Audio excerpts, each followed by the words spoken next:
എല്ലാവർക്കും നമസ്കാരം. പുതിയൊരു വീഡിയോയിലേക്ക് എല്ലാവർക്കും സ്വാഗതം. അപ്പോൾ ഇന്ന് നമുക്ക് വളരെ പെട്ടെന്ന് ഒരു തട്ടിക്കൂട്ട് കറിയും കൊണ്ട് റെഡിയാക്കി എടുത്താലോ. നമുക്ക് എളുപ്പമായിട്ട് റെഡിയാക്കുകയും ചെയ്യാം, പക്ഷേ ടേസ്റ്റിന് ഒട്ടും മാറ്റില്ല. നമ്മൾ എപ്പോഴും പറയുന്നതാണല്ലോ, നമ്മളെപ്പോഴും തട്ടിക്കൂട്ട് കുറച്ച് കറികളായിരിക്കും. നമ്മുടെ കയ്യിൽ ആവശ്യാനുസരണമുള്ള സാധനങ്ങളൊക്കെ വെച്ചിട്ട് തട്ടിക്കൂട്ടി നമുക്ക് റെഡിയാക്കി എടുക്കാം. അതിന് വേണ്ടി 2 സവാളയാണെങ്കിൽ ചെറുതായിട്ട് അരിഞ്ഞെടുത്തിട്ടുണ്ടായിരുന്നു. പിന്നെ 2 പച്ചമുളക് എടുത്തിട്ടുണ്ട്. പിന്നെ ഒരു ഉരുളക്കിഴങ്ങ്, തക്കാളി, ചേമ്പ് ഇരിപ്പുണ്ടായിരുന്നു. അപ്പം ചേമ്പും ആ ഒരു ചേമ്പായിട്ട് നമുക്കാണെങ്കിൽ വേറെ കറികളൊന്നും വെക്കാൻ പറ്റില്ലല്ലോ. അപ്പോൾ ആ ഒരു ചേമ്പും പിന്നെ വഴുതനങ്ങയും എല്ലാം കൂടി ഇട്ടിട്ട് കുറച്ച് ഉപ്പൂടിട്ട് നമുക്കിതെല്ലാം ഒന്ന് വഴറ്റിയെടുക്കണം. ഇത്രയും നമുക്ക് വേണമെങ്കിൽ ഇത് വെച്ചിട്ട് നമുക്ക് പല കറികളും നമുക്ക് റെഡിയാക്കി എടുക്കാം.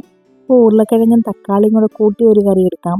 വഴുതനങ്ങയും പിന്നെ അതുപോലെ തന്നെ ഉള്ളിയൊക്കെ ഇട്ടിട്ട് പുളിയൊക്കെ ഇട്ടിട്ടൊരു പുളിങ്കറി പോലെ നമുക്ക് റെഡിയാക്കി എടുക്കാം. പക്ഷേ ഇതൊരു വെറൈറ്റി ടേസ്റ്റിൽ നമുക്ക് റെഡിയാക്കി എടുക്കുന്നത് കേട്ടോ.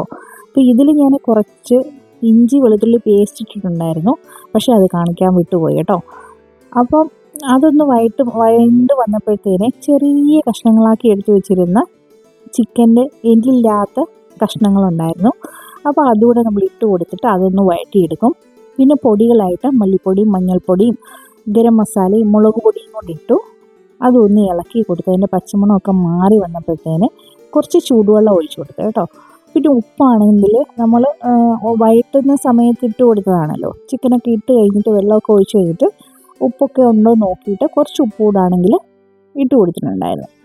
അപ്പോൾ ഇത് നമുക്കാണെങ്കിൽ ഒന്ന് വറ്റിച്ചെടുക്കണം. അധികം ചാറില്ലാതെ നമ്മൾ റെഡിയാക്കി എടുക്കുന്നതാണ്. അപ്പോൾ ഈ ഒരു തട്ടിക്കൂട്ട് കറിക്ക് ഒരു തട്ടിക്കൂട്ട് ദോശ ഉണ്ടാക്കണ്ടേ, അപ്പം ഗോതമ്പ് ദോശയാണ് റെഡിയാക്കി എടുക്കുന്നത്. അപ്പോൾ ഞങ്ങളിപ്പോൾ ഇവിടെ ഇൻഡക്ഷൻ കുക്കറാണെങ്കിൽ ഇൻഡക്ഷൻ കുക്കറല്ല, ഇൻഫ്രാറെഡാണിത്.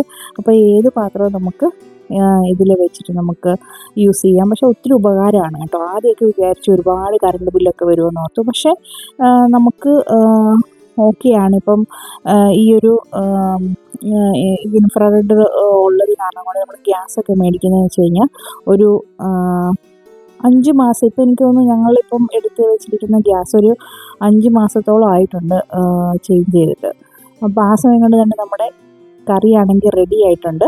അപ്പം നല്ല ഗോതമ്പ് ദോശയുടെ കൂടോ ചപ്പാത്തിയുടെ കൂടോ ചോറിൻ്റെ കൂടെ ഒക്കെ ആണെങ്കിലും കഴിക്കാൻ പറ്റുന്ന നല്ല ടേസ്റ്റി ആയിട്ടുള്ള ഈസി ആയിട്ട് നമുക്ക് റെഡിയാക്കാൻ പറ്റുന്നുള്ളൊരു റെസിപ്പിയാണ്. ഇഷ്ടപ്പെട്ടെങ്കിൽ കമൻറ്റ് ചെയ്യാൻ മറക്കല്ലേ. Thanks for watching. See you next video. By.